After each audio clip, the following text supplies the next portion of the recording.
네, 공정위원장님께 네. 그 질의를 드리겠습니다. 그 앞선 우리 그 지상호 의원님의 그 질의 과정에서 예.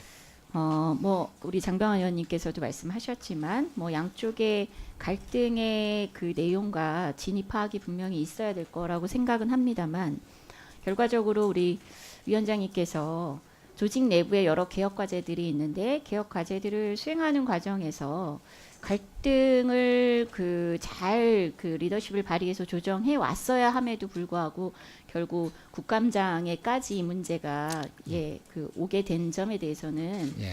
좀 그 위원장님의 리더십에 문제가 있는 것이 아니냐 저는 오히려 그 말씀을 먼저 그 드리고 싶고요. 이와 관련해서 사실 저도 이제 뭐 궁금하긴 합니다. 뭐 심판관님의 그 이전의 업무 추진 내용에 대해서 저희는 상당히 긍정적으로 평가하고 있는데 조직 내부에서 그런 충돌이 있었고 그리고 또 외압과 이런 그 굉장히 불미스러운 이야기들이 나오는 점에 대해서 공정위원장으로서 하실 수 있는 말씀에 대해서 최대한 객관적으로 냉정하게 말씀을 해주셨으면 좋겠고요. 예. 시간이 없으니까 또 제가 준비한 질의도 다 듣고 답변을 한꺼번에 해주시면 고맙겠습니다.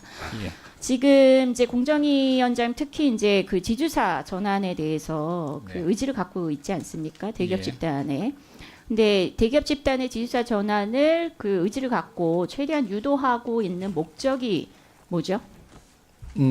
다른 일반 그룹의 조직 형태에 비해서는 단순하고 투명한 조직이라고 생각하기 때문에 뭐 단순하고 투명하다고 해서 예. 또 뭐 그 지배 구조가 늘 선이다 그렇습니다. 이렇게 얘기할 수는 없죠. 네, 근데 그렇습니다. 지금 어쨌든 그 복잡한 순환 출자 구조에서 총수 일가의 죄송합니다만 좀 조용히 좀 해주시기 바랍니다. 예, 총수 일가의 그 비정상적이고 비상식적인 지배 구조 이것을 개혁하고자 하는 그 목적이 컸을 거라고 생각합니다. 근데 지금 이제 지주사 전환 과정에서 특히 현대중공업의 사례를 이렇게 보면은요, 반드시 지주사로 전환했다고 해서 이것이 기존의 어떤 재벌 상속의 도구로 그 지배 구조가 왜곡되는 이걸 충분히 극복했다 보기가 참 어렵습니다. 그리고 또 사익 편취를 위해서 이런 잘못된 지배 구조가 이용되는 것 또한 극복이 됐다라고 평가하기가 좀 어렵습니다. 좀 시간이 많지 않아서 좀 간단하게 그 표를 보고 말씀드리면은 지금 중공업이 4개 그 지주사와 3개의 그 사업회사로 이 분리가 됐죠. 인적 분할을 하고 그리고 나서 그 이제 각각의 지분에 대해서 사업회사의 지분에 대해서 그 총수가 보유하고 있는 지분이 이렇게 분리가 됩니다. 다음 페이지를 보시면요.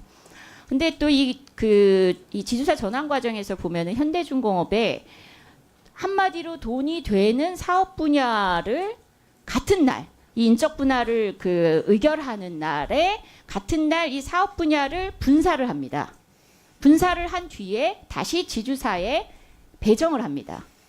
그리고 또 현대중공업이 91.1%의 지분을 보유하고 있는 오일뱅크에 대해서도 같은 날입니다. 인적 분할을 의결했던 같은 날 또 중공업 지주의 지분 전량을 다 배정을 합니다.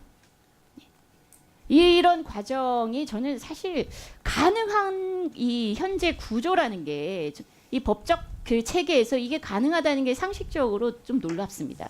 그리고 나서 이렇게 이 지주사 전환 과정의 지배 구조가 이렇게 그 정리가 됩니다. 결과적으로 사업회사 3개 그리고 그 분사됐던 회사 그리고 계열사 돈 되는 그 이 계열사들이 다 지주사에 편입이 되죠.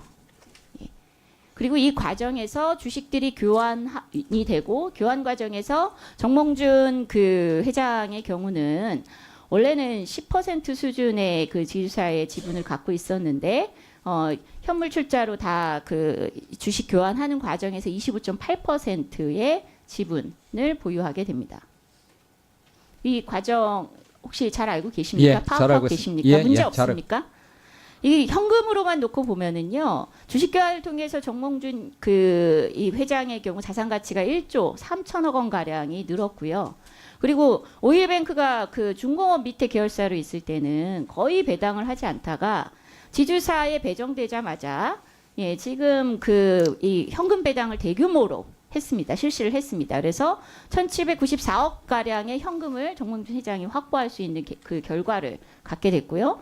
그리고 조만간 상장을 하게 될 텐데 상장 차익도 상당수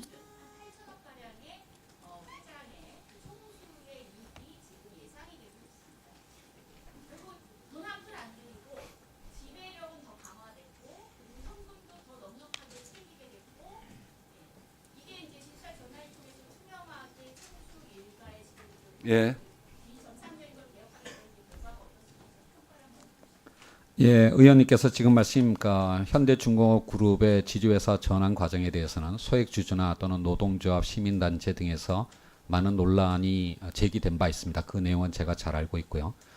그렇지만 이런 사업 분할을 통해서 지주회사 전환한 것이 결국은 주주총회 특별 결의를 통해서 통과가 됐기 때문에 지금으로서는 법적으로는 문제 삼기가 어려운 상황입니다. 다만 공정거래위원회의 차원에서만 말씀을 드리면 그러니까 지난 20년 동안 지배구조 개선을 위해서 지주사 전환을 위해서 어떤 의미에서는 과도한 혜택, 특혜라고 부를 수 있는 제도상의 어떤 혜택이 주어진 것이 사실입니다. 하지만 그 이후에 지주회사 체제는 일정 정도 후퇴하고 일반 그룹의 지배구조는 개선이 되었기 때문에 최근에 와서는 이 두 조직 형태 간의 사실상 차이는 그렇게 크지 않은 상황이고요. 따라서 정부의 입장으로서는 공정거래위원회의 입장으로서는 이런 조직 형태 간의 선택은 기업들이 하고 시장에서 평가하겠지만 과도한 혜택이 되어지는 부분은 조정할 필요가 있다라는 생각을 갖고 있습니다.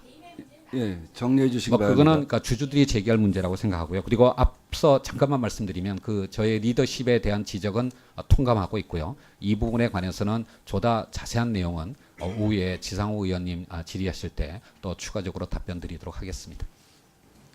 예, 재윤경 의원님 수고하셨습니다. 다음은 존경하는 성일종 의원님 질의하십시오.